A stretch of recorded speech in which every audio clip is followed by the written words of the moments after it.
श्रीमद् भगवद गीता छठा अध्याय भाग 2। परमात्मा को प्राप्त हुए मनुष्य के क्या लक्षण है भगवन? हे अर्जुन, परमात्मा को प्राप्त हुए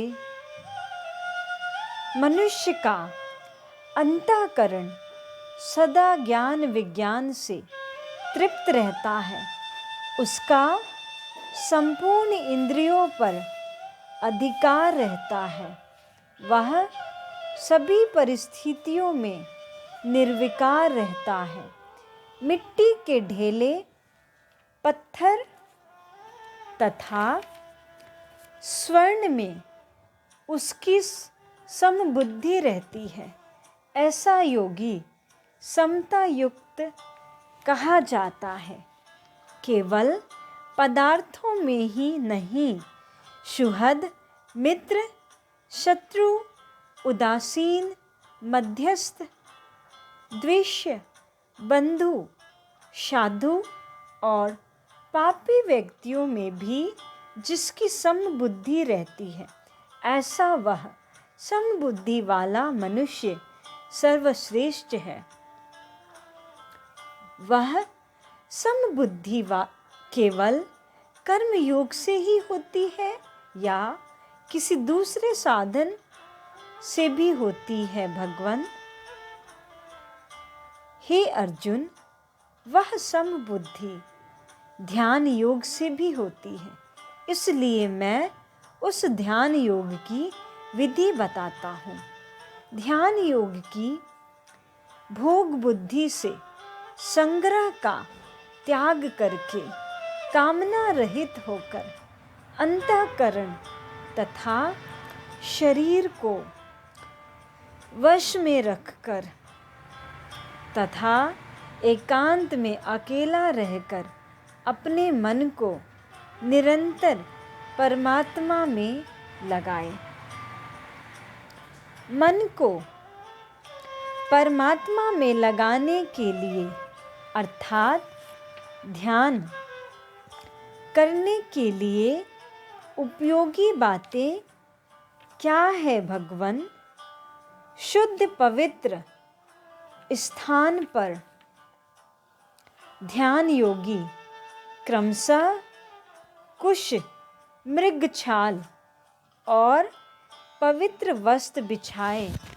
वह आसन न अत्यंत ऊंचा हो और न अत्यंत नीचा हो तथा स्थिर हो अर्थात हिलने डुलने वाला न हो। ऐसा आसन बिछाकर क्या करें भगवन? उस आसन पर बैठकर चित्त और इंद्रियों की क्रियाओं को वश में रखते हुए मन को एकाग्र करके अंतःकरण की शुद्धि के लिए ध्यान योग का अभ्यास करें। उस आसन पर किस प्रकार बैठना चाहिए भगवन? शरीर, गर्दन और मस्तक को एक सूद अर्थात सीध में अचल करके तथा इधर उधर न देखकर केवल अपनी नासिका के अग्रभाग को देखते हुए स्थिर होकर बैठे। ऐसे आसन में भी किस भाव से बैठना चाहिए भगवन? जिसका अंतःकरण राग द्वेष आदि द्वंद्वों से रहित है, जो भय रहित है और जो ब्रह्मचर्य व्रत का पालन करता है, ऐसा सावधान योगी मन को संसार से हटाकर मुझ में लगाता हुआ मेरे परायण होकर बैठे। इसका फल क्या होगा भगवन? इस प्रकार अपने मन को निरंतर मुझ में लगाते हुए, वश में किए हुए मन वाले योगी को मुझ में रहने वाली निर्वाण परमा शांति की प्राप्ति हो जाती है। ओम शांति।